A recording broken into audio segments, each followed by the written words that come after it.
souffle contre moi. J'essaye de me libérer de vous, vous les rebelles contre moi.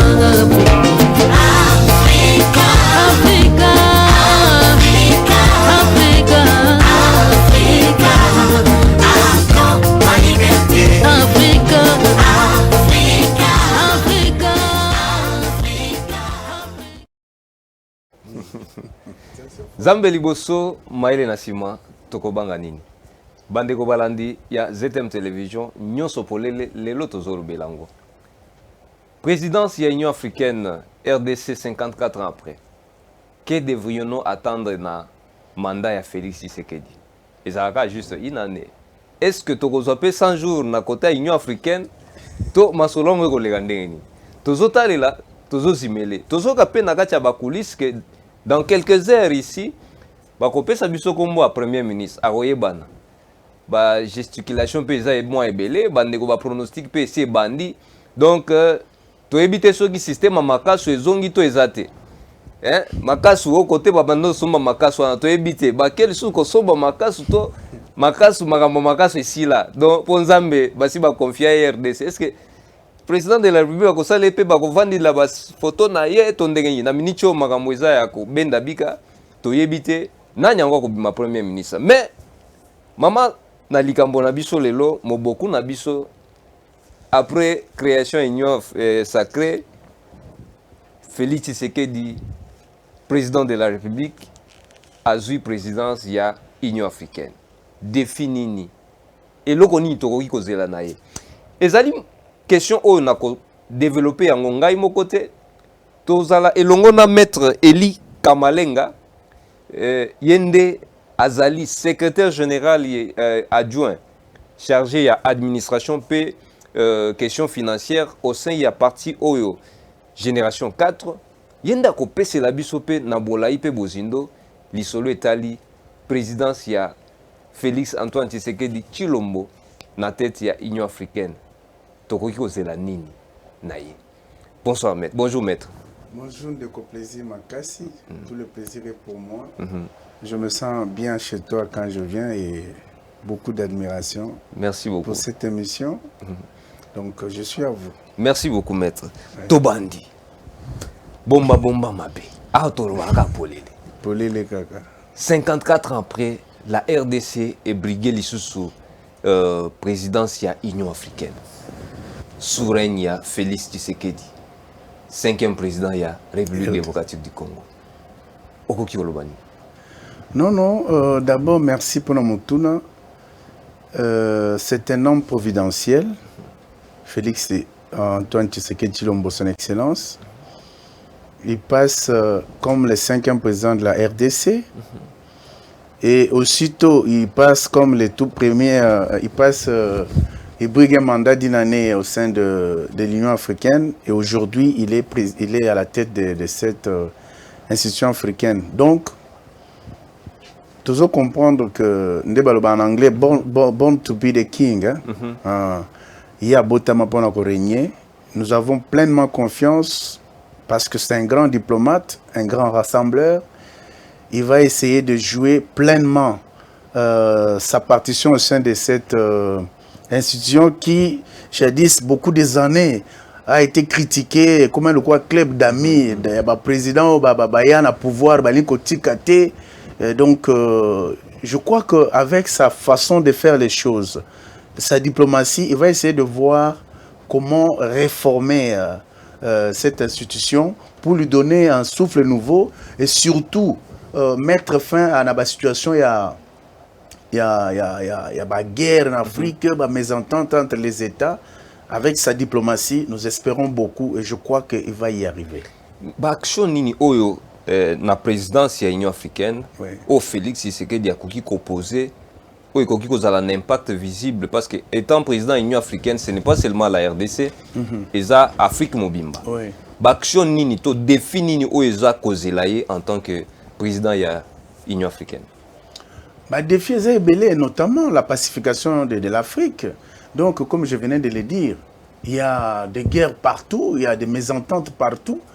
Donc, lui, en tant que le numéro 1, il y a l'Union africaine. En tant que président de l'Union africaine, le défi, c'est vouloir mettre tout le monde ensemble. Et j'aimerais aussi un jour qu'il fasse un effort pour qu'on ait un Parlement africain qui va faire en sorte que l'Afrique vraiment est vivre comme nous voyons l'Union européenne. Donc, si il s'attelle à ça, ce serait quand même un des objectifs réussis à mandat au sein, disons, à la tête de l'Union africaine. Parce que je crois que un modèle n'a pour travailler, surtout dans la diplomatie. Donc, il va essayer de mettre ensemble les Africains pour les faire voir que ce qui nous unit peut être plus fort que ce qui peut nous diviser. Donc, notamment, côté il ça a 100 ans à pouvoir que non, il faut servir le peuple parce que l'Afrique a les mêmes mots. Tous les Zélandais, mais il y a abandi président de l'Union africaine, bilan et pas na biso 2 ans, il y a qui négatif. Et puis pour la 3e mandat et 3e année plutôt, balamoko président de l'Union africaine, ce qui veut dire qu'il y a comment gérer 2 choses à la fois. Au gérer RDC, dimension continentale, et puis au gérer le conflit au sein de l'Union africaine. Est-ce que au monde que présidence n'a pas tête de l'Union africaine, ils ont faveur ou bien ils ont avantage, tout désavantage sur le bilan de la gestion pendant 5 ans? Ndeko Makasi, ta question est une très bonne question. J'aimerais tout simplement répondre à Naboui. Balobaka, le chef agit par voie d'avis. Et on dit qui va aller loin, aménage sa monture. Le président de la République, Ndemoro Lobby, a annoncé que le bilan est déjà négatif pour une raison où il y a ça dit que Pandeko ya kanisa ki bakoka ko kena bango pour servir mboka, idée na bango za servir mboka te wana ezaka babuke misère. Non, soko koki makambo te ko sela baninga makambo. Non. Tu sais, je m'aurais to jugé na 3 ans oyo ko banda année 2021 bandi lorsqu'il aura un gouvernement dans quelques jours. Donc je m'aurais to jugé à partir à wana. Parce que Nabandeko Yazagi Nabango, il a si bien dit, parce que ça, ce n'est pas à cacher. Population congolaise m'ont bien qu'il y avait des mots d'ordre, bah rendre tâche facilité. C'est quoi responsabilité c'est pas na makambango Italie to et Florent Ngatamuki tout est allié na la même personne. Ce qui na kati accord na bango FCC cash va fonctionner malamoté. Yemoko mutanoma ba ministre ngona ba premier ministre. Merci beaucoup. Yomoko Ndengo Vandi a dit très bien que nous n'avons pas des hommes d'État. Nous avons ce exemple, mon con. Si réellement, Bandekwana, Namutu pouvait se mettre en tête, non, nous avons été nommés par son Excellence Félix Antoine Tshisekedi, président de la République. Il n'allait pas commettre les bêtises au commettre qui a obéi dans le mot d'ordre. Oyo, et Zangatina. Nous avons ce exemple, mon con, il y a vice-premier ministre, ministre de la Justice. Aujourd'hui, ce monsieur regrette sa famille parce qu'il n'a pas su comprendre que ce qui n'a pas, c'est parce que cet homme m'avait nommé. Et non un mot d'ordre, et non ma plateforme, disons, mon regroupement politique, FCC, même erreur avec les PP. Jusqu'à la dernière minute. Oui. Félix Antoine Tshisekedi Tshilombo, président de la République. Oui. Yende. Oui. Na ba liste nyonso ba proposaka ba premier ministre, ba ministre yenda sélectionnaki. Sur base de quoi apporta ki choix na ye na batoyo pour ezate ba pesa ki lokolo imposition. Ya ona lobi motuna ezavuma malamu mingi. Nde yango nazo mekako maniola pona otalisa yoke. Eza na batoyo bazaki déjà na réputation ya mabe mingi na mboka. Na modèle à gérer, il y a ba malversation, ba détournement. C'est-à-dire, na bandeko wana, population et le baki na présent clairement que kingandi tolingite. C'est comme ça que c'est Koufa. Non mais yoka zalaka DG. Il y a SNCC yenda nommé premier ministre. Si on n'engeni ni asalaki parallélisme était entre entreprise publique nano et Koufi. Mais est-ce que dans le gouvernement de Kobika? Il y a un lobby, ce que je cherche à te dire, les gens sur qui le président de la République a porté choix naïe, c'était ceux-là où il y a causé moindre mal, mais bangonyo sono figure toi qui baza utaka na ngambu wana et non na ngambu naïe. Et là, on a précisé, na yo pi na population congolaise momba ya mwa. Ça c'est un. Bino bato amibeko bolobaka souvent botanga mingi to surtout bato omona ba buku ezaka minene boye. Bolobaka ke il y a pas de mauvaises troupes, il y a que de mauvaises chefs, des mauvais chefs. Donc na mini chotokolo ba ke no ba gouvernement ezana o mabete. Ndeko matata nazota lisongo très bien oyebaka ke Félix Antoine Tshisekedi sur la liste des médiocres Azate, ce n'est pas un médiocre. C'est un homme de par son éducation. Mais non, il faut servir Mboka. Et c'est ce qu'il est en train de faire. Parce que yo et c'est là où sanga que non, ilunga ilunkamba. Par exemple, tous ces ministres au Baoutaki Nangamo FCC, faut sanga que non. Président Moutayaki na bango non baza bato baza na moral moko baza bato baza na système où ils avaient déjà bâti en place pour eux ils pensaient peut-être que Mokonzambo kakoya le roi yesika ba olakise non tout ça la raboyer yo pe sala boy to tambola nzela moko mais il y a l'obino le peuple d'abord il est venu pour changer les choses. A quitté pour servir un groupe de gens où ils vont spolier l'entreprise publique à l'État. Donc dans chaque province, il y a Mboka. S'il y avait une entreprise là-bas, ils ont tout, ils contrôlaient tout dans Mboka. Il y a un atelier ici pour comprendre que difficulté pendant 2 ans, il y avait les mots d'ordre. Il y avait des choses où ils allaient que non, pas facilité. Est-ce que vous pouvez comprendre que Mokonzamboka va salaire par un ministre des Finances que je traite de manque d'éducation, Mokonzamboka où yaza en fonction, aux autres salaire aux autres oyo aza ex, aux autres servir intérêt à FCC, mais Mokonzamboka aux autres été. Tu comprends le biloko wana. Na tiki na wana mukepona na Union africaine parce que c'était une question yotuna kinga. Union africaine, comme na Congo, na Bisso, toute personne qui veut réussir a besoin de s'entourer de compétences, a besoin de s'entourer de gens de confiance. On va rendre tâche facile.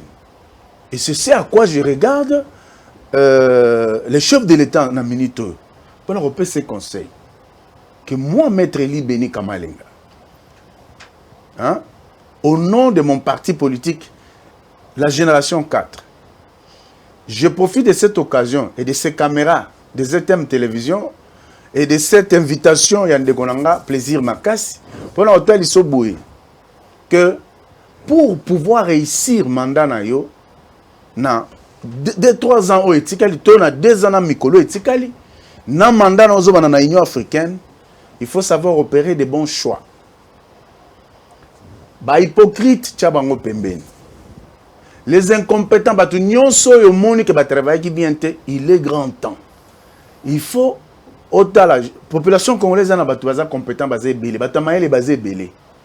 c'est vrai que peut-être on a une chance à mon entourage, mais il y a des gens qui ont animé de bonne foi pour servir leur pays. Donc, et Sengeli, pendant qu'il est temps, choix au gouvernement au Izoya, et la choix moko fléchi et réfléchi. Ne prends pas n'importe qui. Parce que Belé ba yewana le roi ba caméléon na union sacrée wana. Ba yenet ba hypocrite pour na roya ko saboter action na yo o échouer sous. Donc yango to yebisi yo yango. Na gouvernement zo bima. Même na cabinet na yo batu nyonso yo moni ke bazo kokate. Il est grand temps balaye cour na yo.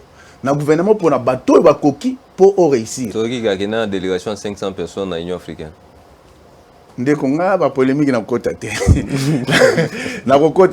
C'est tout à fait normal. Même si il y a une délégation de 500 personnes, il était à l'honneur.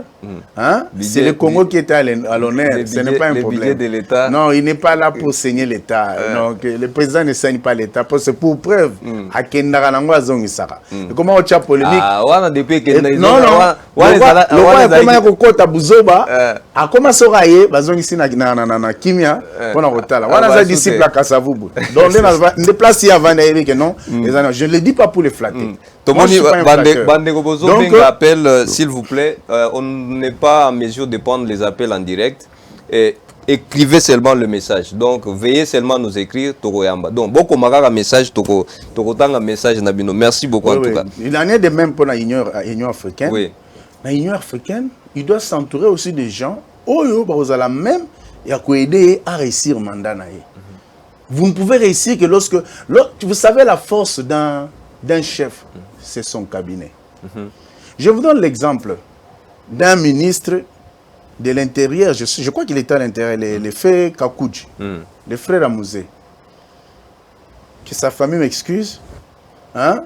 J'ai beaucoup de respect, mais quand vous regardez ce monsieur, il n'était pas à la hauteur comme chef, mais il avait un cabinet très fort.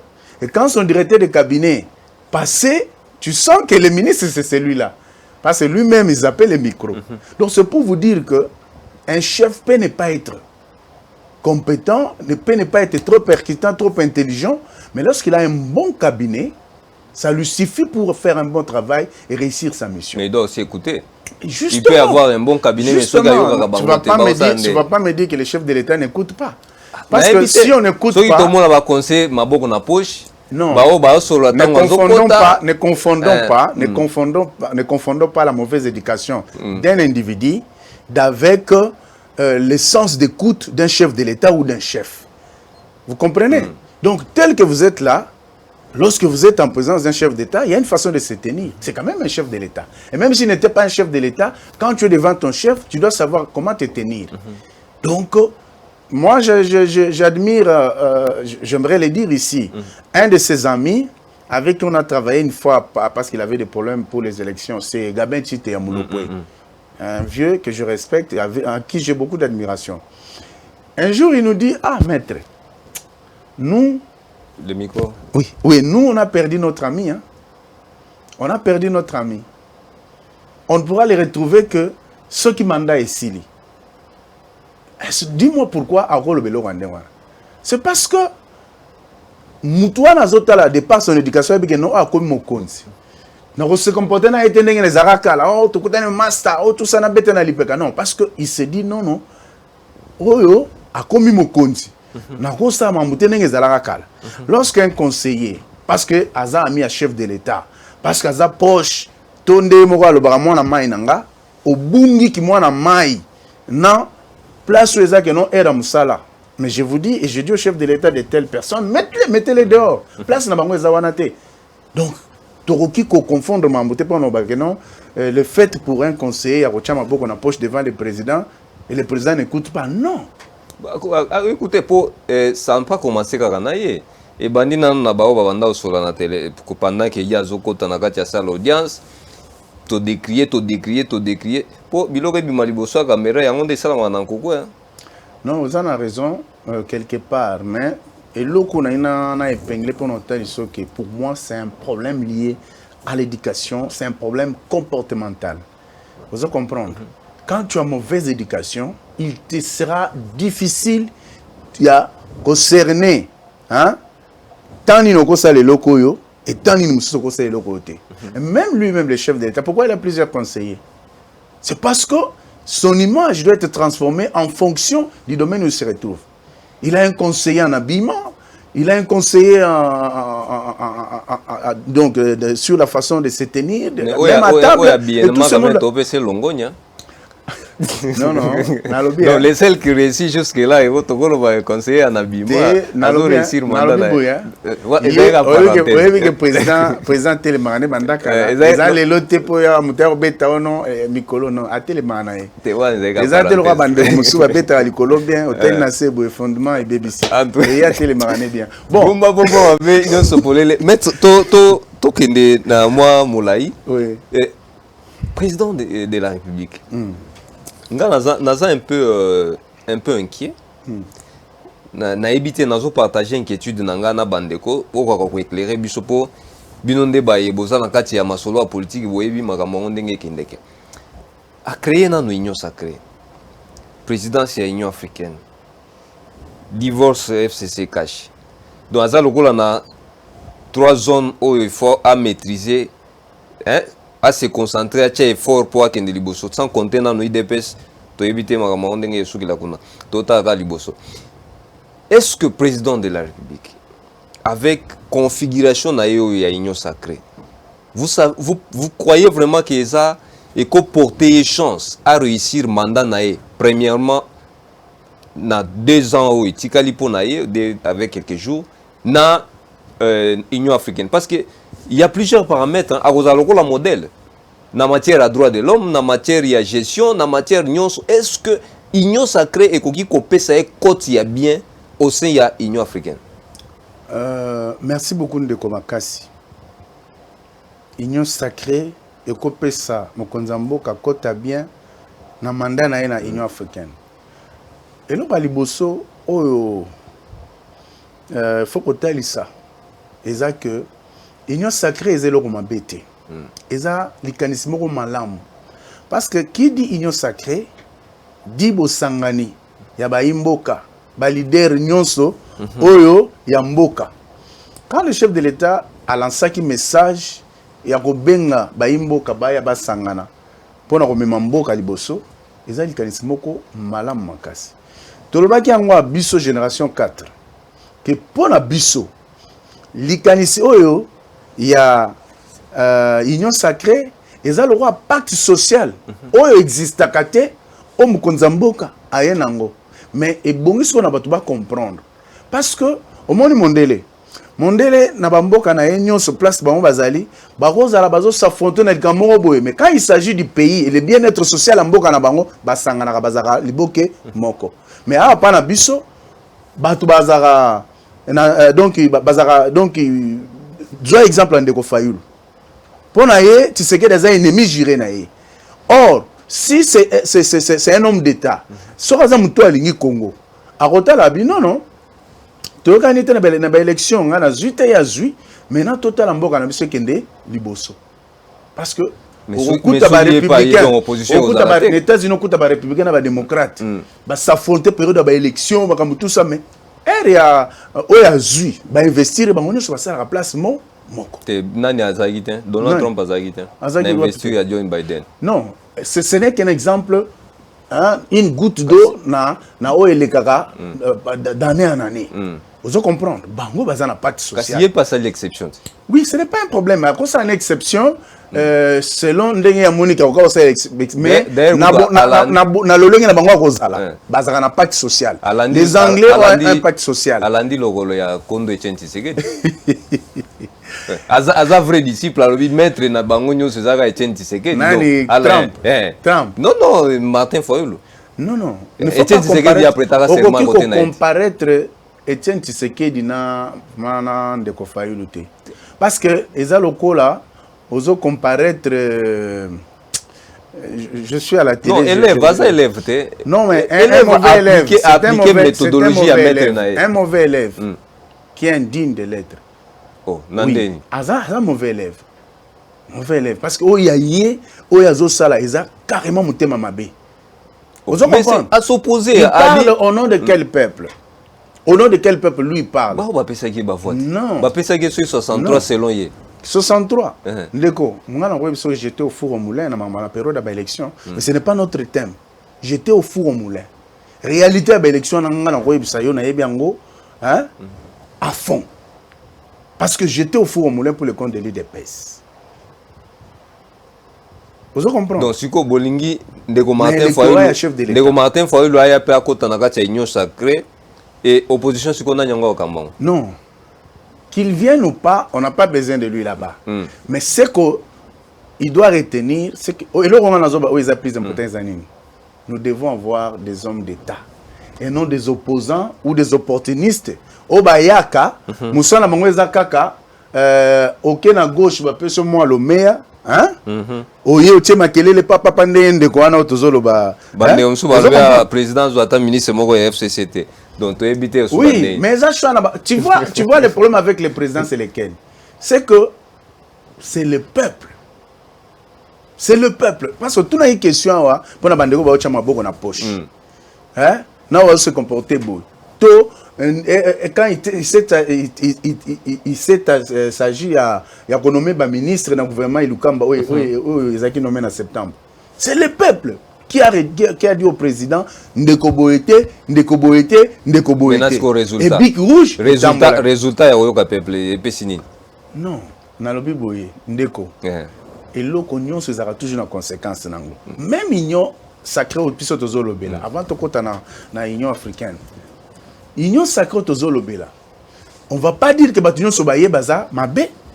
On va pas dire que ba union so baye baza pe bien. Ezana ba baye na mission. Hein?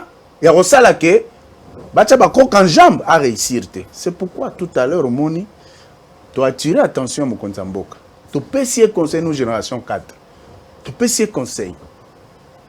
Vous comprendre, yo lobi que mon konzamboka yo kaka ta yo kaka. Mon konzamboka yo kaka. Parce que ceux qui ezali gaza yo ka peuple oté, mbelelo toza place toza té. Vous comprendre, ayo kaka peuple na ye. Tu sais que même les moindres de ba combo ba pesa kana cité pantin oni tout ça, o kaka ta leki no bolobaki na ngabwe. C'est parce qu'il faut comprendre que même si on a fin fond à Kingasani, on a Kingabwa, ou bien à Ngiringiri, ou bien à Lingwala, hein? Ou bien place Moso. Donc, et comme il a caillé, Ayoka peuple. Merci beaucoup, Maître Eli. TV Zangonga. Mais tous ceux qui c'était, tous ceux qui s'arrêtent, ils ont masolé les gars belé. Mais tous ceux qui s'arrêtent, tellement que au manuel la masolongo pe na lolenge moko e sengeli.